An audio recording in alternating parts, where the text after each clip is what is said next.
It totally cracks me up to see all the celebrities freaking out about free speech and censorship. Like, only now are you worried about it?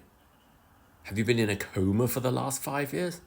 Tiene miedo en este momento como artista y como americana.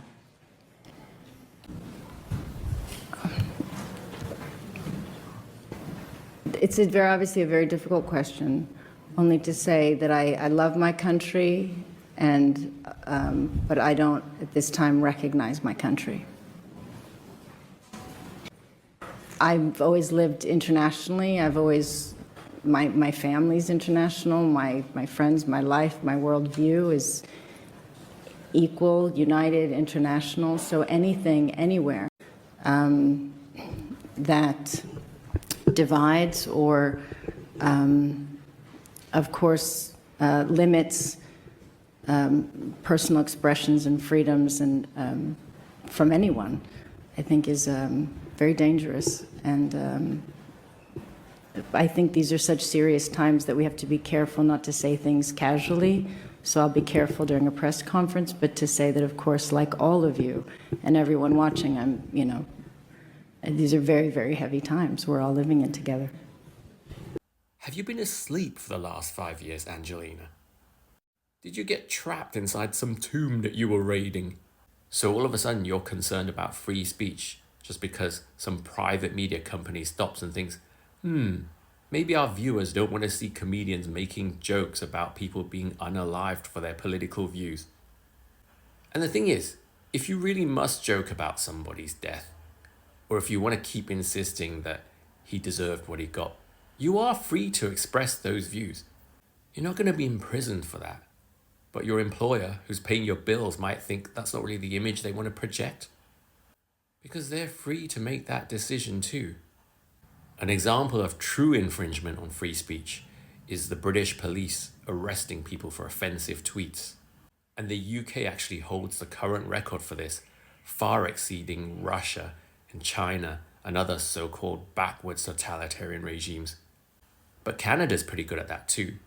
Do you remember when they froze people's bank accounts for taking part or even supporting the Freedom Convoy? And all you libtard celebrities had no issue with people losing their jobs and being barred from travel for refusing experimental medical treatment.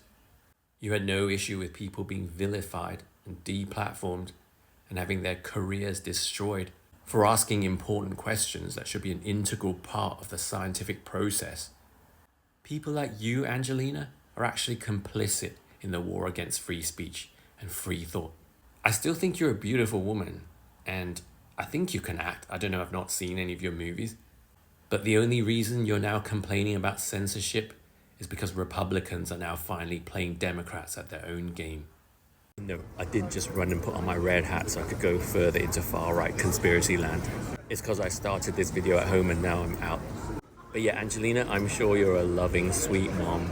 And it was very kind and progressive of you to adopt a multicolored assortment of children. Well, I think so anyway.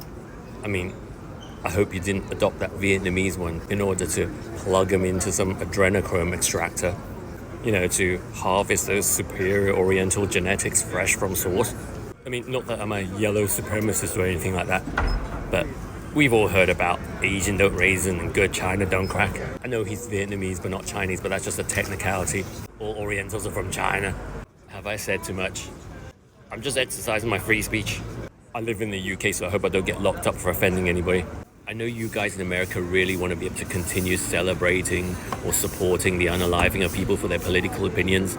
We poor oppressed Brits just want to have a laugh now and then, motherfucker. Well, some of us also want to be able to criticize child rape gangs, or question sterilizing gender non-conforming children, or even maybe raise the national flag of the country where they pay taxes, 丢冇臭係